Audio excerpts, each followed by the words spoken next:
Join spiritual feminist and empowerment coach Joni Advent Maher for Trust Your Sacred Feminine Flow.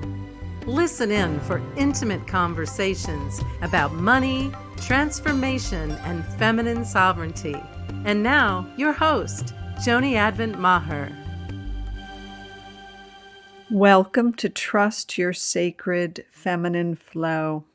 I'm your host, Joni Advent Maher, and I'm so delighted and honored to be with you here today. In the midst of all that's happening in our world, saying hello to you in your time of confinement from my own place of confinement. And as I'm looking out my window into the trees, there's new growth. There's new bright green leaves that are sprouting on the trees. And they're bringing the promise of new possibilities. And off in the distance, I can see sunlight on some trees, some bright green, yellow trees off in the distance. And again, it's bringing this possibility of new hope. And life keeps blossoming and flourishing even as we face these challenging times. So I want to talk to you today about resilience. I want to talk to you today about how to show up in the midst of crisis or calamity or chaos. I want to share with you, share the tools that I know work and that are carrying me through and that can be a resource for you. So I'm so honored and delighted to have this time with you today. This beautiful spring day, and I'm recording this on the 4th of April, so we're in the midst of what some might call the 444 portal. So we'll see what wisdom wants to come through on this day. But we're all here in the middle of the COVID crisis, and it's impacting you in a unique way, although we all have some overlap. And it's impacting me in a unique way, but we are all being asked to stay at home and really to put a pause on life as we have known it. And that is both an opportunity and it is a burden or a challenge, because we're being asked to let go of the habitual way that we've been living our lives. And by this point, when you're listening to this recording, we will be well into that process. And you may already be seeing some of the gifts and the benefits that are coming out of this. I know for me, I have been appreciating not having to get into my car every day. And I have been appreciating connecting with folks from home. And as an introvert, I don't mind having less hustle and bustle out in the crowds with people. And frankly, have enjoyed going to the grocery store and having there be a handful of folks as opposed to a full and busy store. And my family is finding its new normal, as I assume yours is as well. And some ease that is coming in, which I'm grateful for. I'm grateful that we are finding a way to be together that feels more harmonious and supportive and loving, because like all families, we have our times when things are not quite as peaceful or when there is just more contention and conflict. So we're in this for the long haul, so who knows where things will be a few weeks from now. But for now, today, I'm grateful. And when it comes back to resilience, there are some important factors that I just want to name and underscore. And the first one is that resilience always, always, always begins in our body. We cannot foster resilience if we are remaining solely in our mind. And when we are in our mind and in the rush and the whoosh of the mental energy, we are more likely to get caught up in the anxiety and the fear and the rampant fearful beliefs that are moving through our culture right now. So I encourage you to remember to come back to your roots, to come back to your body. So I encourage you to engage in a practice daily that brings you back to your body.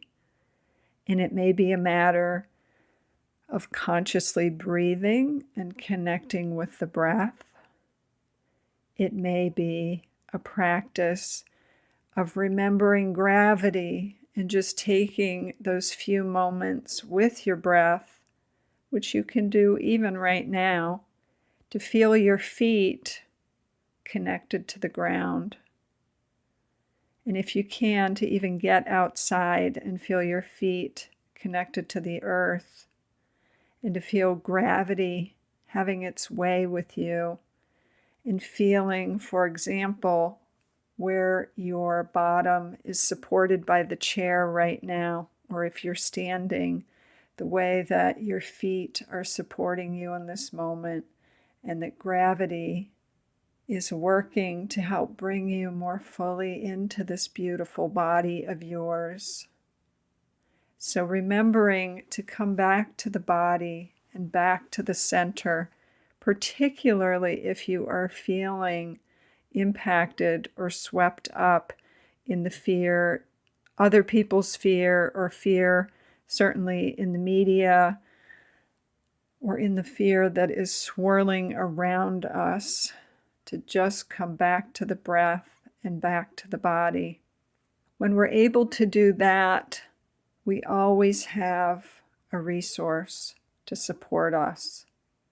We always have a solidity and a base that we can act from.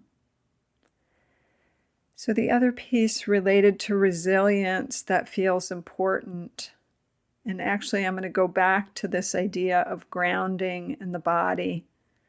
Recently I was teaching with a friend related to financial insecurity and fears that we might be facing right now in the midst of the COVID-19 crisis. And we were working with the chakras, and actually the 3 foundational chakras, 1, 2, and 3. And the base chakra really is about rooting and that idea of coming into the body. And then the second chakra, which is below the navel, in the womb space area, is our creativity and our resourcefulness. And when we have access to our roots and to that energy that comes up from our base, then we can open to our resourcefulness, to our creativity. And it's important during times like this to be able to think creatively and to move beyond the narrow, constricted vision of fear or anxiety, to come back to that place of resource where we can expand the possibilities. So I can feel the impulse to go in a lot of directions. So I'm going to do my best to convey all this in a meaningful way. So we have our roots in our body that allow us to open to the life force and to the vitality. And then we come into our sacral chakra, which opens us to our creativity.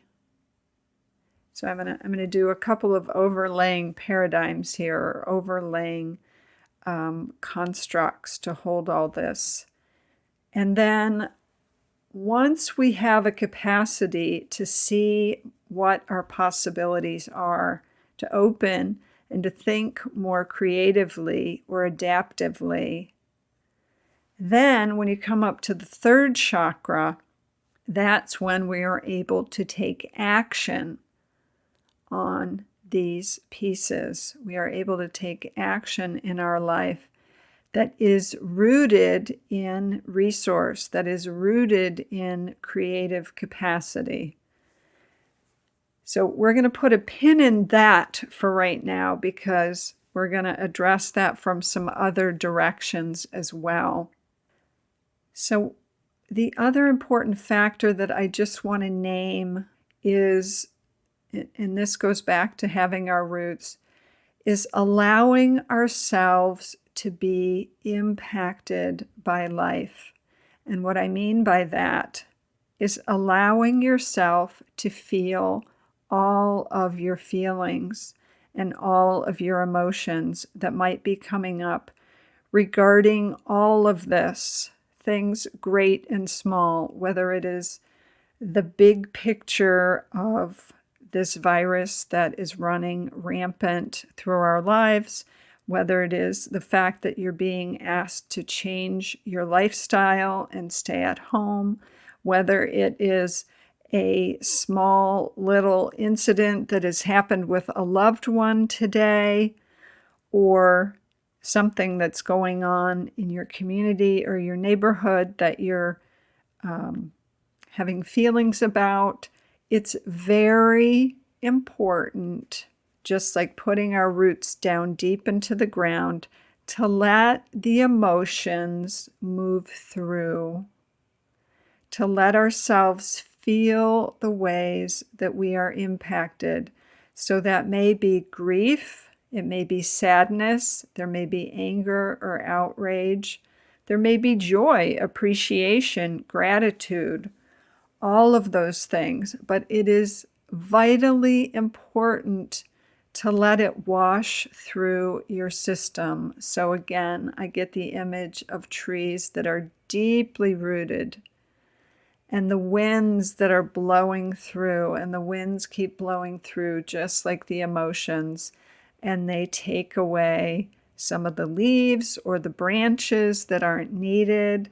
So those emotions that wash over us are offering us something. They are bringing us a gift. They are assisting us, and this is the other piece I want to get into. They are assisting us in informing how this experience is to serve us, to be a gift for us, to be an opportunity or initiation or possibility of growth for us.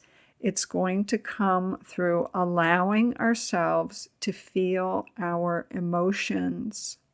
So that leads me to another idea that feels important to share, and it is this, that what is occurring for each of us related to the virus, related to anything that's happening, because what we're experiencing now, which is a time of heightened stress in the collective and possibly in your own individual life, this is not going to be the first time that we face something like this.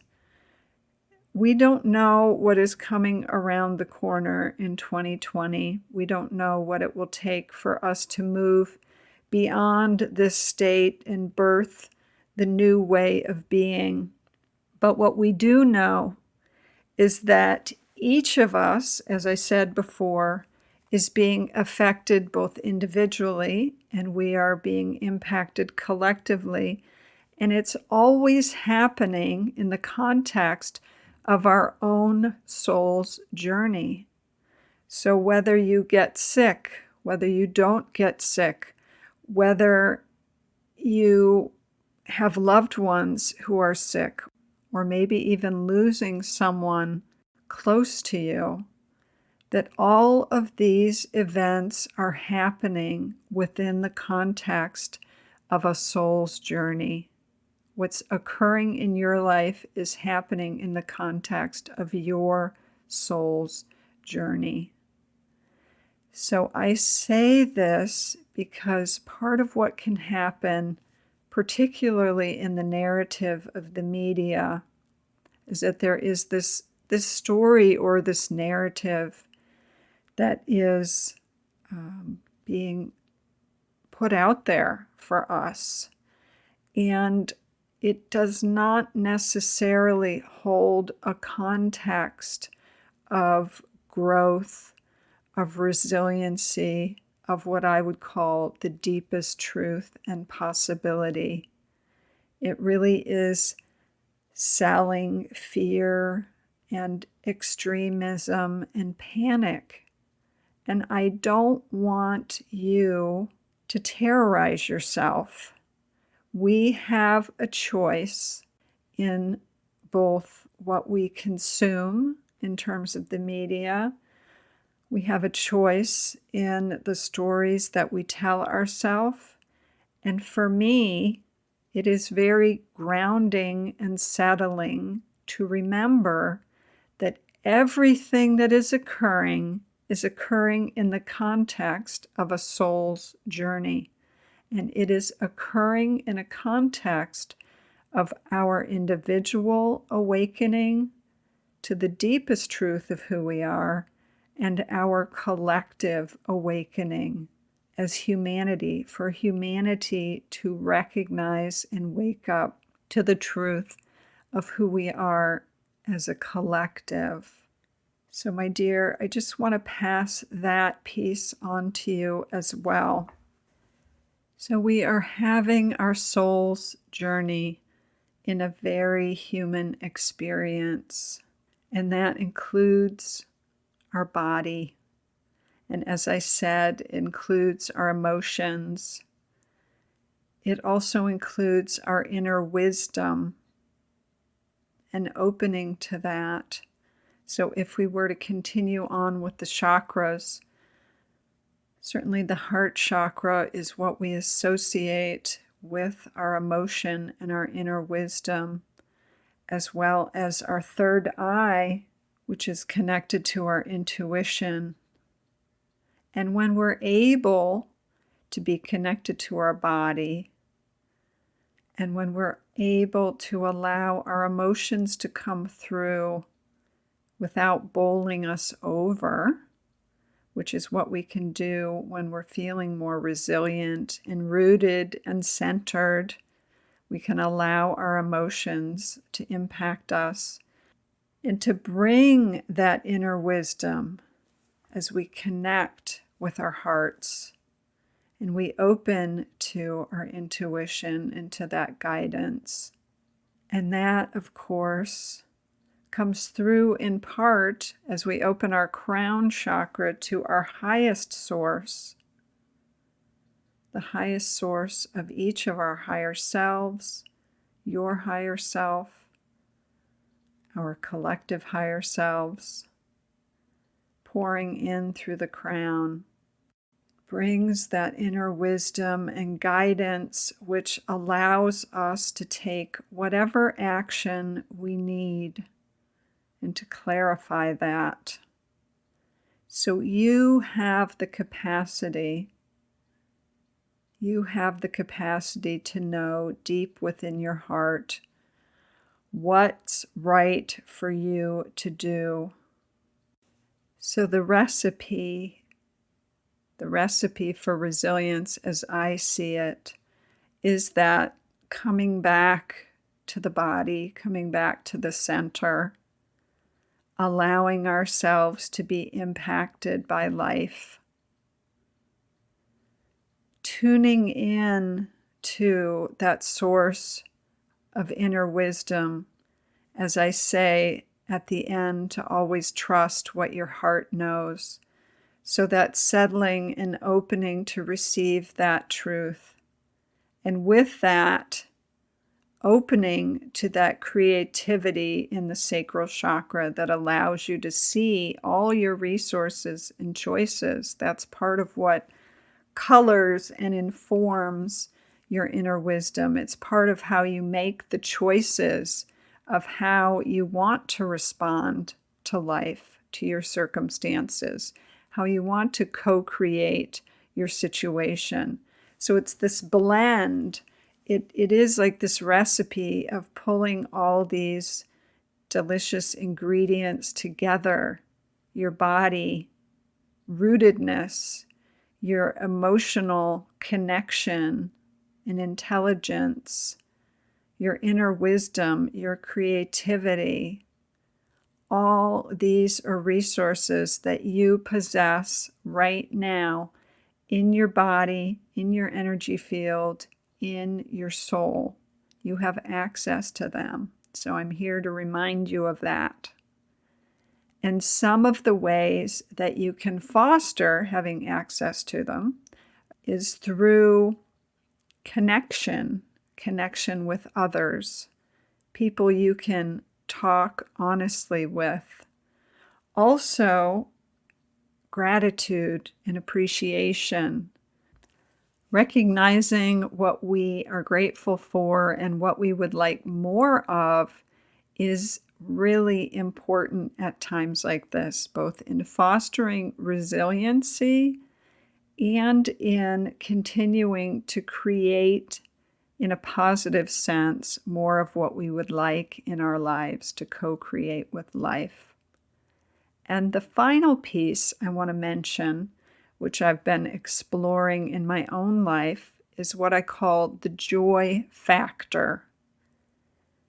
And what I mean by that is exploring ways to bring joy into your life. For me, I have really been enjoying watching performers on Facebook Live and on YouTube who are doing performances that I can enjoy from my computer.